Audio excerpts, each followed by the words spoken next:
بسم اللہ الرحمن الرحیم۔ السلام علیکم ورحمۃ اللہ وبرکاتہ۔ اللہم صلی علی سیدنا محمد بعدد کل داء و دواء وبارک وسلم۔ میرے محترم بھائیوں، بزرگوں، دوستوں اور عزیز ساتھیوں، آج ایک مختصر سا واقعہ بڑی عبرت کا ہمارے پاس ہے۔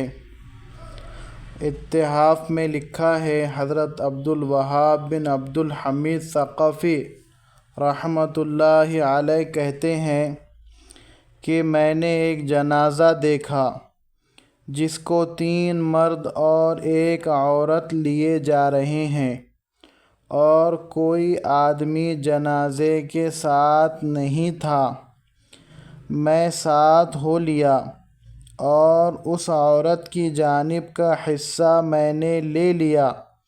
قبرستان لے گئے، وہاں اس کو جنازے کی نماز پڑھی اور اس کو دفن کر کے میں نے پوچھا، یہ کس کا جنازہ تھا؟ اور اس عورت نے کہا، یہ میرا بیٹا تھا۔ میں نے پوچھا، تیرے محلے میں اور کوئی مرد نہ تھا جو تیری جگہ جنازے کا چوتھا پایا پکڑ لیتا؟ اس نے کہا، آدمی تو بہت تھے، لیکن اس کو ذلیل سمجھ کر کوئی ساتھ نہ آیا۔ میں نے پوچھا، کیا بات تھی جس کی وجہ سے اس کو ذلیل سمجھتے تھے؟ کہنے لگی، یہ مخنث تھا، یعنی ہجڑا یا عورتوں جیسی حرکات کرنے والا۔ مجھے اس عورت پر ترس آیا۔ میں اس کو اپنے ساتھ اپنے گھر لے گیا اور اس کو کچھ درہم، چاندی کے سکے اور کپڑے، گیہوں دیے۔ میں نے رات کو خواب میں دیکھا کہ ایک شخص اس قدر حسین، گویا 14ویں رات کا چاند، نہایت سفید عمدہ لباس پہنے ہوئے آیا اور میرا شکریہ ادا کیا۔ کہنے لگا، میں نے پوچھا، شکریہ ادا کرنے لگا، میں نے پوچھا، تم کون ہو؟ کہنے لگا، میں وہی مخنث ہوں جس کو تم نے آج دفن کیا۔